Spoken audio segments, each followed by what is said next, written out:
Bismillahirrahmanirrahim. Assalamualaikum warahmatullahi wabarakatuh. Pada kesempatan ini kita akan membahas salah satu topik penting dalam psikopatologi, yaitu gangguan kepribadian. Materi ini mencangkup jenis-jenis gangguan kepribadian, faktor penyebab, serta pendekatan penanganan secara psikologis. Kajian ini didasarkan pada standar diagnosis internasional seperti DSM-4 dan pedoman di Indonesia yaitu PPDGJ3 dengan prevalensi global sekitar 6,1% berdasarkan survei WHO di 13 negara. Artinya bahwa gangguan kepribadian merupakan fenomena yang cukup umum dan penting untuk dipahami baik secara klinis maupun dalam kehidupan sehari-hari. Materi ini disusun oleh kelompok 1 yang terdiri dari Riria Sendi Mirahati, Siva Nabila, dan Asmi Fauzia Rahma.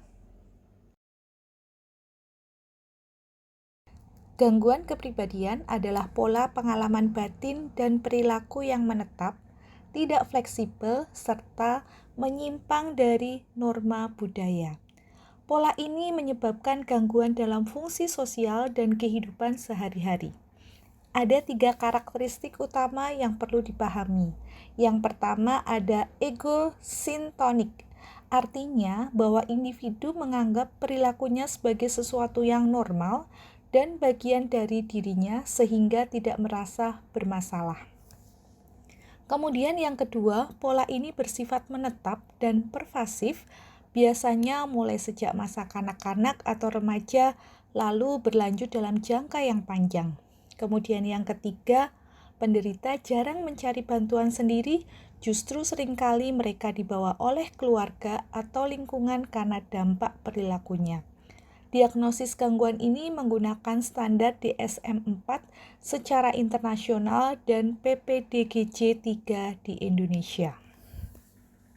Klaster A, aneh dan eksentrik. Gangguan kepribadian dibagi menjadi 3 klaster. Kita mulai dari klaster A yang ditandai dengan perilaku aneh dan eksentrik dengan prevalensi sekitar 3,6%. Jenis pertama ada paranoid, yaitu individu yang memiliki kecurigaan berlebih dan sulit mempercayai orang lain. Mereka cenderung menafsirkan tindakan orang lain secara ancaman. Kemudian yang kedua ada skizoid, yaitu individu yang menarik diri dari hubungan sosial.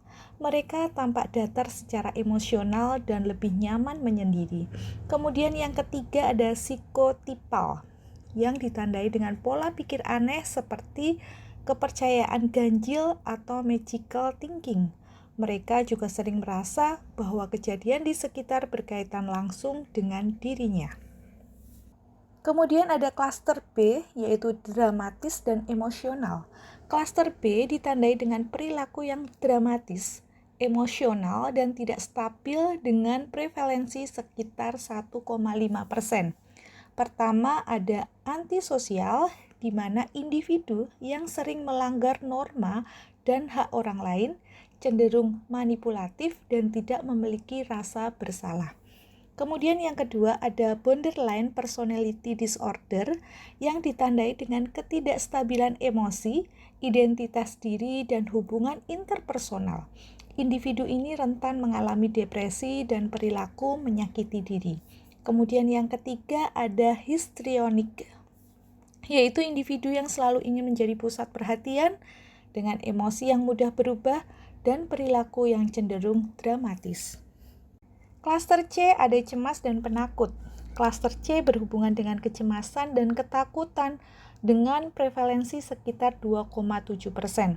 Pertama, ada avoidan, yaitu individu yang sangat takut terhadap penolakan dan kritik sehingga menghindari interaksi sosial. Yang kedua, ada dependent, yaitu individu yang sangat bergantung pada orang lain dalam mengambil keputusan dan menjalani kehidupan. Dan yang ketiga, ada obsesif kompulsif kepribadian, di mana ditandai dengan perfeksionisme berlebihan, kemudian kaku dan terlalu fokus pada detail hingga menghambat penyelesaian tugas. Faktor penyebab. Gangguan kepribadian tidak muncul secara tunggal, melainkan akibat kombinasi berbagai faktor. Beberapa faktor resiko utama yang meliputi faktor genetik atau riwayat keluarga, trauma masa kecil seperti kekerasan, pengabaian dalam keluarga, dan kehilangan orang tua di usia dini. Dari sudut pandang teori, ada 5 pendekatan utama. Yang pertama ada psikodinamik, yaitu menekankan trauma pada masa kecil. Yang kedua ada biologis, yaitu menyoroti faktor genetik dan juga otak. Yang ketiga ada sistem keluarga, kita melihat pola asuh. Kemudian yang keempat ada behavioral, yaitu terkait pembelajaran perilaku. Dan ada kognitif, yaitu berkaitan dengan pola pikir maladaptif. Pendekatan ini menunjukkan bahwa gangguan kepribadian bersifat biopsikososial. Penanganan psikologis. Penanganan gangguan kepribadian umumnya bersifat jangka panjang dan juga intensif karena individu sering tidak menyadari masalahnya. Ada 3 pendekatan utama. Yang pertama ada psikodinamik yang bertujuan menggali konflik bawah sadar dan pengalaman masa kecil. Tokoh pentingnya ada Hess Kohut dan Otto Kernberg.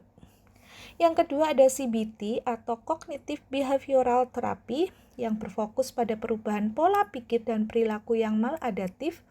Kemudian yang ketiga ada DBT atau Dialectical Behavior Therapy yang merupakan standar utama untuk borderline personality disorder. Nah, DBT ini melatih mindfulness, regulasi emosi, kemudian toleransi stres dan juga keterampilan sosial. Pendekatan ini terbukti efektif dalam mengurangi perilaku berisiko seperti self-harm dan peningkatan kualitas hidup. Sebagai kesimpulan bahwa gangguan kepribadian adalah pola perilaku menetap yang dapat mengganggu kehidupan sosial seseorang. Gangguan ini dibagi menjadi 3 klaster utama, yaitu A, B, dan C, di mana masing-masing memiliki karakteristik yang berbeda. Penyebab bersifat kompleks melibatkan faktor biologis, psikologis, dan juga lingkungan. Penanganan memerlukan pendekatan yang tepat seperti psikodinamik, CBT, dan juga DBT yang disesuaikan dengan kondisi individu. Demikian pemaparan mengenai gangguan kepribadian dari kelompok 1. Terima kasih atas perhatiannya. Jika ada pertanyaan, silakan disampaikan. Wassalamualaikum warahmatullahi wabarakatuh.